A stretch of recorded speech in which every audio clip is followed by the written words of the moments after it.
ನಮಸ್ಕಾರ ಎಲ್ಲರಿಗೂ. ನಾನು ಈ ದಿನ ಹೆಣ್ಮಕ್ಳು ಧೂಮಪಾನ ಮಾಡೋದರಿಂದ ಅಂದರೆ ಸಿಗರೆಟ್ ಸ್ಮೋಕಿಂಗ್ ಮಾಡೋದರಿಂದ ಏನು ತೊಂದರೆಗಳಾಗುತ್ತೆ ಅನ್ನೋ ವಿಚಾರವಾಗಿ ಮಾತಾಡೋಣ ಅನ್ನಿಸ್ತು.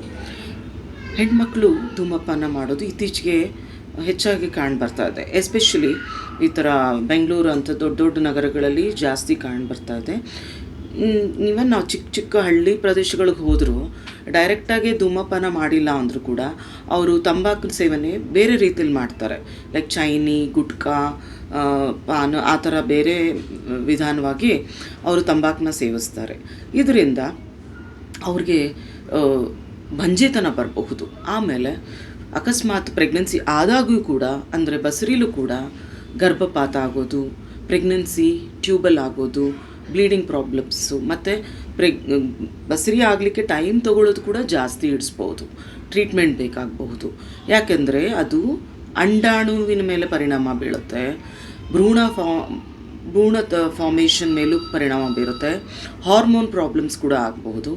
ಆಮೇಲೆ ಟ್ಯೂಬಲ್ಲಿ ಕೂಡ ಪ್ರೆಗ್ನೆನ್ಸಿ, ಎಕ್ಟಾಪಿಕ್ ಪ್ರೆಗ್ನೆನ್ಸಿ ಅಂತೀವಿ, ಆ ಥರ ಚಾನ್ಸಸ್ ಕೂಡ ಜಾಸ್ತಿ ಆಗ್ತದೆ. ಒಂದು ಹೆಣ್ಣು ಬಸರಿ ಇದ್ದಾಗ ಧೂಮಪಾನ ಮಾಡಿದರೆ ಹೊಟ್ಟೆನಲ್ಲಿರೋ ಮಗುಗೆ ಅದರಲ್ಲಿರೋ ಅಂಡಾಶಯದಲ್ಲಿ ಅಂಡಾಣುವಿನ ಪ್ರಮಾಣ ಕಡಿಮೆ ಆಗುತ್ತೆ. ಅಂದರೆ ತನಗೆ ತೊಂದರೆ ಮಾಡ್ಕೊಳ್ಳೋದಲ್ಲದೆ ಮುಂದೆ ಭವಿಷ್ಯದಲ್ಲಿ ಹುಟ್ಟೋ ಮಗುಗೆ ಅಂದರೆ ಹೆಣ್ಮಗುಗೆ ಅದು ಕೂಡ ತೊಂದರೆ ಆಗೋ ಚಾನ್ಸಸ್ ಇರುತ್ತೆ. ಆಮೇಲೆ ಹೋಗ್ತಾ ಹೋಗ್ತಾ ಪ್ರೆಗ್ನೆನ್ಸಿ ಅಡ್ವಾನ್ಸ್ ಆದಂಗೆ ಮಗುವಿನ ಬೆಳವಣಿಗೆ ಪ್ರಮಾಣ ಕಡಿಮೆ ಆಗ್ಬೋದು, ಹೊಟ್ಟೆನಲ್ಲೇ ಮಗು ಸತ್ತು ಹೋಗೋ ಚಾನ್ಸಸ್ ಇರುತ್ತೆ.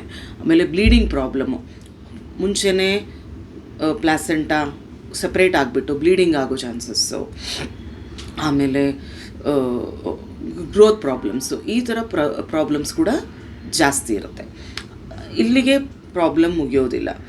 ಈವನ್ ಅವ್ರಿಗೆ ಋತುಬಂಧ ಅಂತೀವಲ್ಲ, ಮುಟ್ಟು ನಿಲ್ಲುವಿಕೆ, ಅದು ಕೂಡ ಬೇರೆಯವ್ರಿಗಿನ್ನ ಬೇಗ ಆಗ್ಬೋದು.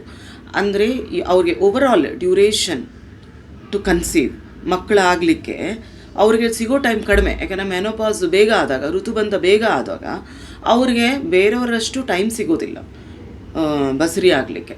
ಆಮೇಲೆ ಅರ್ಬುದ ಕಾಯಿಲೆಗಳಂತ ಹೇಳ್ತೀವಲ್ಲ, ಕ್ಯಾನ್ಸರ್ ಕಾಯಿಲೆಗಳು, ಅದು ಗರ್ಭಕೋಶದ ಕಾಯಿಲೆ ಕ್ಯಾನ್ಸರೇ ಆಗಲಿ, ಸ್ತನದ ಅರ್ಬುದ ಕಾಯಿಲೆ ಆಗಲಿ, ಶ್ವಾಸಕೋಶದ ಅರ್ಬುದ ಕಾಯಿಲೆ ಕೂಡ ಇವರಿಗೆ ಜಾಸ್ತಿ ಚಾನ್ಸ್.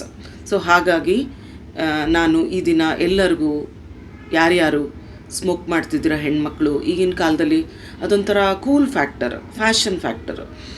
ಮತ್ತು ಕೆಲವರು ಅದನ್ನು ತೂಕ ಕಡಿಮೆ ಆಗುತ್ತೆ ಅದಕ್ಕೋಸ್ಕರ ಸ್ಮೋಕ್ ಮಾಡ್ತೀನಿ, ಆ ಥರ ಏನೇನೋ ಕಾರಣಗಳಿಟ್ಕೊಂಡು they are trying to smoke.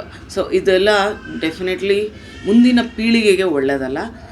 You should stop smoking. ನಿಮಗೋಸ್ಕರ ಅಲ್ಲದೆ ಮುಂದಿನ ಪೀಳಿಗೆಗೋಸ್ಕರ ಸ್ಮೋಕಿಂಗ್ ಮಾಡೋದು ತುಂಬ ತಪ್ಪು. Thank you.